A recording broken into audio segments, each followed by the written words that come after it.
All right, we will call the meeting to order. Chrissy, can you take roll call, please? John? Here. Chris? Here. Linda? Here. Brian? Yes. We have a quorum. Okay, please rise for the Pledge of Allegiance. Linda, will you lead us? Allegiance to the flag of the United States of America and to the republic for which it stands, one nation, under God, indivisible, with liberty and justice for all. All right, I approve the publication in front of me. Visitors' correspondence. Anyone desiring to speak on any item or issue not on the agenda or any item on the agenda that does not open a public hearing may do so. It shall be limited to 3 minutes. Persons should identify themselves by name and address. Persons speaking should not expect the council to engage in back and forth dialogue regarding their comments unless an agenda item includes a public hearing. No person may speak during the business portion of the meeting. Provided, however, persons speaking during a public hearing are limited to between 5 and 20 minutes. The public is advised that a copy of the Open Meetings Act is located on the north wall of the council chamber, and one copy of all reproducible written material to be discussed at this meeting is available for examination or copying. Would entertain a motion to approve the agenda. So moved. Second. Vote, please. All in favor? All right, number 7, presentation of fiscal year 22-23 audit and authority to submit to the Nebraska State Auditor's Office. Catherine? Good evening. My name is Catherine Dinas Maydew. Do you need my address? 714 North 56th Street, Omaha, Nebraska. I stand before you representing Creative Planning Business Services, who was Sir. I stand before you representing Creative Planning Business Services, who was retained by the city to help reconcile, prepare for the audit, and prepare the audit that's in front of you today.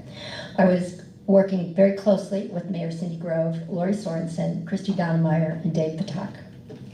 So what you have in front of you is the audit for the fiscal year, as I say, 9/30/2023. It was prepared by an outside external audit firm, and I represent the city in the preparation of the audit. So if you turn to page, past the cover and past the table of contents, the first thing you find is the independent auditor's report. I want you to know that this is a clean opinion. This is the highest opinion that you can receive. I want to compliment the staff for all that they did to get the city to where you are today in this preparation, or in this presentation of a clean audit. You can see that, excuse me, you can see that it's a clean audit in the second paragraph where the opinion says that the accompanying financial statements present fairly in all material aspects the respective financial position of the governmental activities on a cash basis, the business type activities for each major fund on the cash basis of the city. That is a clean opinion.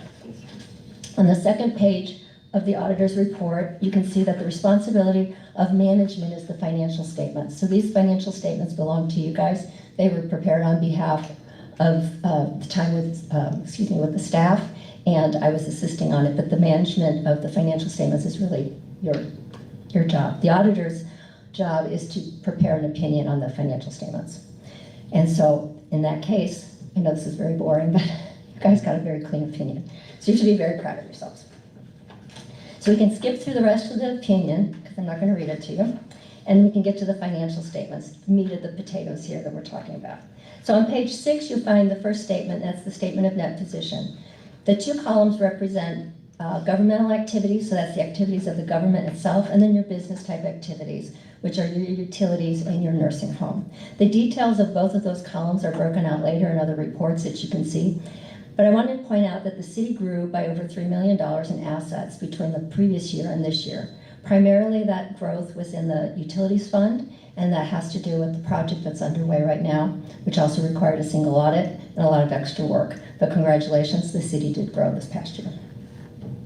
The second page of the report is called the Statement of Activities, and this report gives a great picture of how the city actually provided services this past year to the community and its members.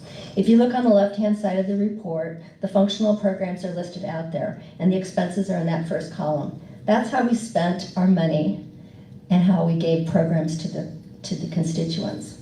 After that, you see what we charged. Well, there's very little charges for the services that we provided the city, because that's what we're in the job to do, is to provide services to our citizens. As you move down the report, you see that we bring the business type activities into the expenditures. We move across the report again, and we bring the revenues for those business type activities in. The very bottom of the report is how we paid for it. We paid for it by collecting property taxes, by remitting licenses and permits, and transfers and miscellaneous, and other sales that happened within the city. And so you can see at the bottom line, the total city has a net asset position at the end of this year of $16,569,000, and the previous year it was $13,286,569. So there's your growth of $3 million over the year. The next reports are going to tell you the detail of those two columns that I talked about. So the balance sheet is going to give you the detail of the governmental funds and all of the funds. The next statement is your statement of revenues and expenditures. It's going to give you the detail of the revenue and expenditures by those funds. That's on page 9. When you get to page 10, you're going to see the breakdown of your proprietary funds. You guys know those as your utilities and your nursing home. These are prepared on an accrual basis. So in this case, you'll see liabilities down below. And you'll see where we picked up a new an adjustment that we had to book for a new GASB 87 for leases. And that'll show up in here too. The next page is the statement of revenues and expenses and changes in net position. Again, both columns represent your two proprietary funds and gives you the details there. That's page 11. Page 12 is a statement of cash flow, which most businesses and most for-profit companies have to prepare a statement of cash flow because they're prepared on the accrual basis. The city itself does not prepare a statement of cash flow because it's on the cash basis. So this cash flow is just for the proprietary funds. The next section of the audit report, and it goes for several pages, is really your notes to the financial statements. And here it gives the information to the constituents who read the report. What is the basis of accounting? How do we recognize things? What are fund financials? What is our measurement focus? What are our fund types? What's a net position flow assumption? What's a fund balance flow assumption? So there's lots of information and detail in there. It talks about liabilities, your inflows and outflows, how we collect things, what are compensated what are liabilities to the city right now. They come in the form of compensated absences and then deferred inflows of resources. It talks about property taxes and how we collect them. On page 19, note 4 is the lease receivable, and that's the new disclosure this year. You adopted GASB 87, which was a requirement to record for readers of the financial statements the leases that are receivable for the healthcare facility that we have. And so we have a recording on our financial reports that Lori worked with the team over at Creative Planning to help book this lease receivable and the lease payable on your books. Moving through the notes, we get to page 21, footnote 5, capital assets and depreciation. That gives you a snapshot of your assets and your depreciation that are in the only the proprietary funds, so only your utility funds and your nursing home. Again, the city's on the cash basis, so they're not required to disclose the capital assets. Footnote 6 goes on for several pages. It is your long-term liabilities and obligations. It shows your bonds payable that you have accumulated over the years, the amounts you owe on them, your maturity dates, and then the annual requirements going all the way out to the end of the terms on those long-term liabilities. Also shows your notes payable on page 25. You guys have a notes payable. Footnote number 8 shows interfund transactions. That is just the activity between the funds as we move between cash from fund to fund, as we move between payments from fund to fund. So that's what footnote number 8 is. Footnote number 12 is also a new footnote this year. It's required if you have any restatements of beginning balances. And in this case, we did restate the 9/30/2022 audit as previously reported and corrected it, reconciled it, and restated it as we started this audit this year. And that's disclosed there. The supplementary information is your budget to actual. We have it grouped by government funds, we have it showing the debt service fund, and we show the proprietary funds. And those are the actual basis versus the fund, versus the budget and the variances. Moving into the next section is the single audit. Single audits are not unfamiliar to you guys. Whenever you receive more than $750,000 in federal government aid, they want you to perform special auditing requirements to test to make sure that the distributions were made according to all your policies and procedures. The single audit was over your safe drinking water state revolving funds. It shows on page 33, that's right, yep, 33, that you received or spent over $2 million this past year on those funds in the project that you're working on. There's multiple reports that follow this that were prepared by the external auditors. My job was not to prepare the audit reports, but was to prepare the financial statements. Members of the land were unable to attend tonight and speak on their behalf for the audit reports that are here, but they did want me to state that you guys received no issues on compliances with the single audit, and everything over the controls were excellent. The rest of the report, I know this is a lot of good bedtime reading for you guys, but they're all required and they are all in compliance with governmental accounting. The last 2 pages tell us that what type of audit was issued, the major federal programs, audit results, and then there were findings. No findings that apply to the financial statement audit were noted. Again, you guys received a very good, clean opinion.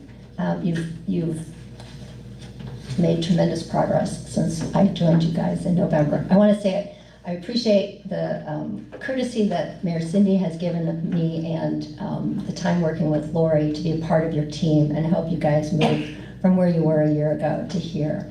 In a very short period of time, you will be finishing your next year. So starting tomorrow, we will be starting to look at fiscal year 24 and get this back to you guys with a clean opinion again a lot sooner than this report is. I will take any questions that you have. I would just like to thank you for your work and your efforts, and including Cindy and Lori, Christy, Dave, all of you. Thank you for all your diligence on it. Yes, she was being nice. I really didn't do anything. It was mostly all Lori. So thank you very much, Lori. I appreciate it. Your hard work is very well noticed. Yes. Okay. Any other questions? Having acknowledged those who prepared this, Lori, thank you again. And having read it, I would make a motion that we pass this or adopt this audit as final. Second. Vote, please. All right. All in favor? Thank you. Could we also have a motion to authorize submitting it to the Nebraska State Auditor's Office? Sure, I would make that motion in addition to the first motion that we submit this to the Nebraska State Auditor's Office. Second. Vote, please. All in favor? All right, thank you. That is all we have. I don't have anything for Mayor's report, but again, Lori did a real lot of work, so thank Yeah. you.